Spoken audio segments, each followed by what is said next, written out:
आगे अब चलेंगे। एक बड़ी खबर आ रही है, हिमाचल विधानसभा चुनाव की तारीख का ऐलान संभव।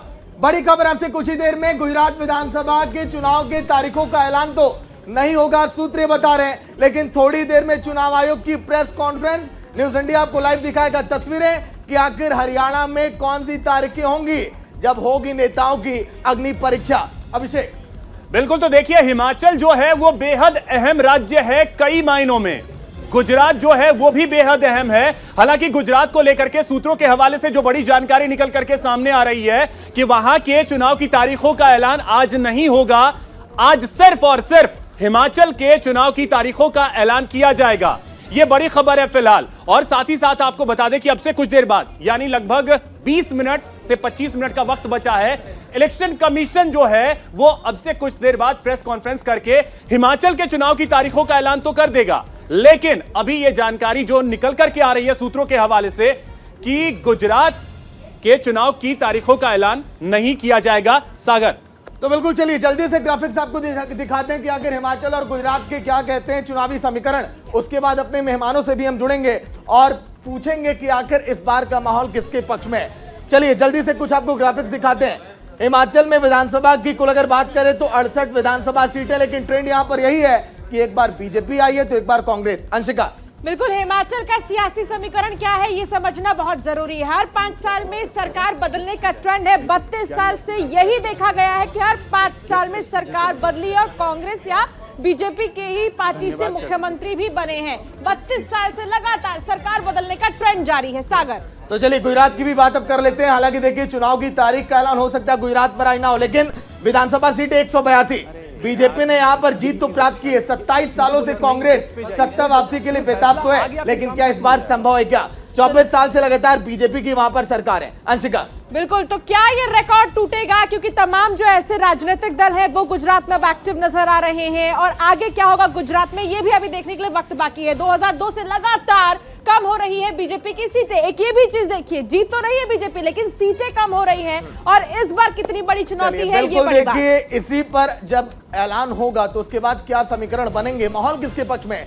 सर्वेश पाठक पॉलिटिकल एक्सपर्ट होंगे हमारे साथ और कांग्रेस के नेता भी हमारे साथ जुड़ेंगे, उनसे भी हम बातचीत करेंगे।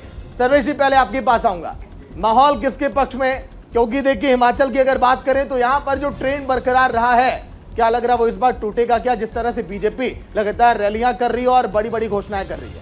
देखिए सागर, इसमें कोई दो राय नहीं है कि जिस तरीके से बीजेपी ने यूपी और उत्तराखंड में उस ट्रेंड को ध्वस्त किया, क्योंकि आपने देखा कि यूपी उत्तराखंड में भी वही ट्रेंड था कि जो पार्टी अगर सत्ता में रहती है वो वापसी नहीं कर पाती, लेकिन यूपी में वो ट्रेंड को ध्वस्त करते हुए बीजेपी ने अच्छी खासी विक्ट्री की। तो हिमाचल में भी ये अनुमान लगाया जा रहा है और अगर देखें तो जो भी एग्जिट पोल के जो अभी आए हैं उसमें यही अनुमान लगाया जा रहा है कि बीजेपी वहां पे सत्ता में वापसी कर सकती है। देखिए बीजेपी का अगर वोट शेयर 2017 के चुनाव में देखें हिमाचल में तो 48% था, जो कि 2012 से ज्यादा था, 10% के ऊपर था। 2012 में बीजेपी को वहां से 38.41% मिला था। वहीं अगर कांग्रेस की बात करें तो 2017 में 41.7% के आसपास हिमाचल में मिले थे, लेकिन वो सीट जो थी कांग्रेस को 21 सीटें मिली थी और बीजेपी को 44 सीटें मिली थी और वो वहां पे सरकार बनाने में सफल हुई थी।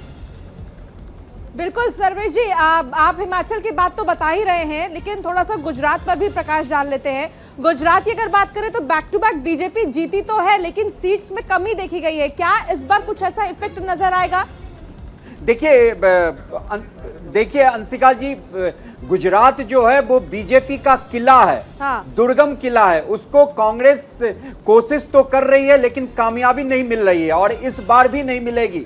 लेकिन जो गुजराती हैं वो नरेंद्र मोदी जी और बीजेपी के जो कहते हैं ना भक्त की एक संज्ञा दी जाती है, वो गुजराती पूरे के पूरे भक्त हैं बीजेपी के, चाहे वहां पे किसी भी तरीके का एंटी इनकम्बेंसी हो। लेकिन इस बार भी यही अनुमान लगाया जा रहा है कि बीजेपी ही विक्ट्री मतलब वहां पे जीतेगी और सरकार बनाएगी। पिछली बार हमने सबने देखा था कि बीजेपी 182 में से 99 सीट पे आके रुक गई थी और उससे पहले अगर 2015-12 में देखा जाए तो 115 सीटों पे उसे विजय हासिल हुई थी। कांग्रेस वहां पे लगातार अपने प्रदर्शन में इजाफा तो कर रही है, अच्छे प्रदर्शन कर रही है, बिल्कुल। लेकिन इतने सीट नहीं जुटा पा रही है जिससे हाँ। कि वो वहां पे चलिए, सरकार देखिए, बना सीटें सके। कितनी जुटा पाएगी कांग्रेस, सर्वेश जी यही जानेंगे। हम आलोक शर्मा जी जुड़े हैं। आलोक जी, स्वागत है न्यूज इंडिया में। धन्यवाद। आलोक जी, एक लंबा सूखा है कांग्रेस के लिए, और क्या इस बार जो है कुछ बेहतर करने वाले हैं क्या गुजरात में? क्या सत्ता वापसी हो संभव लग रही है क्या आपको? देखिए, इसमें कोई दो राय नहीं है कि बहुत लंबे समय से कांग्रेस यहाँ पर सत्ता में नहीं है राज्य, लेकिन इतना जरूर है कि राज्य जिस हालत से गुजर रहा है, पूरी उम्मीद है कि कांग्रेस पार्टी इस बार यहाँ पर सत्ता में आए। देश के विभिन्न हिस्सों में 28 आंदोलन चल रहे हैं। 28 आंदोलन कर्मचारियों के हैं, तमाम तरह के कर्मचारियों के हैं, कॉन्ट्रैक्ट वर्कर्स के हैं, लेकिन शायद अभी तक जनता तक मीडिया इस बात को पहुंचाने में कहीं ना कहीं नासफल रहा है। 107 केस हैं गुजरात के प्रदेश अध्यक्ष के ऊपर। एक ऐसा व्यक्ति जिसके ऊपर 107 केस हों, वो प्रदेश अध्यक्ष। कोरोना में लाखों डेथ हुई और किस तरह से पूरा का पूरा सरकारी सिस्टम आलोक जी, चरमरा गया। ये दोष क्या मीडिया का है या कांग्रेस अपनी बातें लोगों तक नहीं पहुंचा पाई है? मीडिया का काम तो केवल ये है कि ये बताते रहे कि दोबारा से बीजेपी आ रही है। मीडिया को कौन दोष दे सकता है? देखिए, बहुत अच्छा है, दोषारोपण हो जाता है मीडिया पे, हमेशा से होता रहा है, लेकिन वो अलग पहलू है। लेकिन एक चीज है, कांग्रेस से नेता छोड़ करके जा रहे हैं, इसमें मीडिया का क्या दोष? देखिए, मुझे लगता है कि मीडिया का दोष तो नहीं कहेंगे, पीटीआई और सीपीआई कहीं ना कहीं जो बीजेपी के फ्रंटल ऑर्गेनाइजेशन की तरह काम कर रहे हैं, तो मीडिया लोकतंत्र का चौथा स्तंभ है, वो भी बताया जाना चाहिए।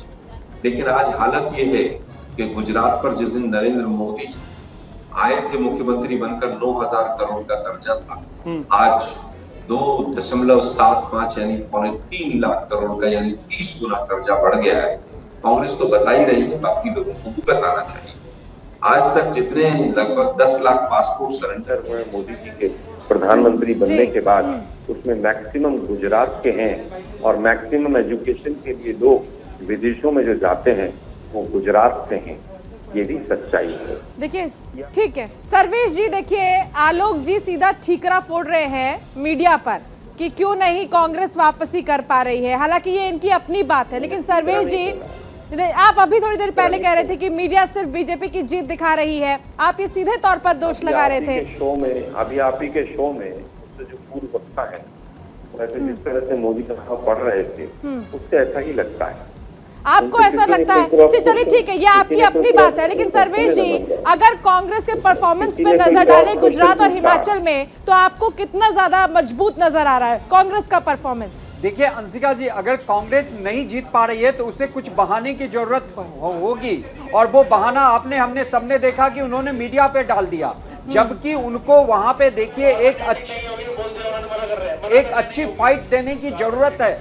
वो उस फाइट को देने में नाकामयाब है। अब देखिए अंशिका जी, 1998 से बीजेपी लगातार वहां पे सरकार बना रही है, और ये विफल रहे हैं। उस अभेद जो दुर्गम किला कहते हैं बीजेपी का गुजरात, उसको ये भेदने में विफल रहे हैं। तो ठीकरा कहां फोड़ेंगे? मीडिया पे फोड़ेंगे। अभी देखिए, देश में जो भी मुद्दा हो, महंगाई का हो, बेरोजगारी का हो, जो भी हो, लेकिन अगर गुजरात को देखा जाए तो एक अलग ही विकास की बयार बहती है। देखिए, हमारा देश प्रधानमंत्री जी के नेतृत्व में जो रिन्यूएबल एनर्जी है, उसमें अग्रणी बन रहा है। अगले अगर दशक देखेंगे तो ये भारत का होगा रिन्यूएबल एनर्जी में। और अभी 2-4-5 दिन पहले प्रधानमंत्री जी ने मोढेरा में, जो भारत का पहला, ठीक है सर्वेश जी और आलोक जी, आप दोनों को रोकना चाहूंगा।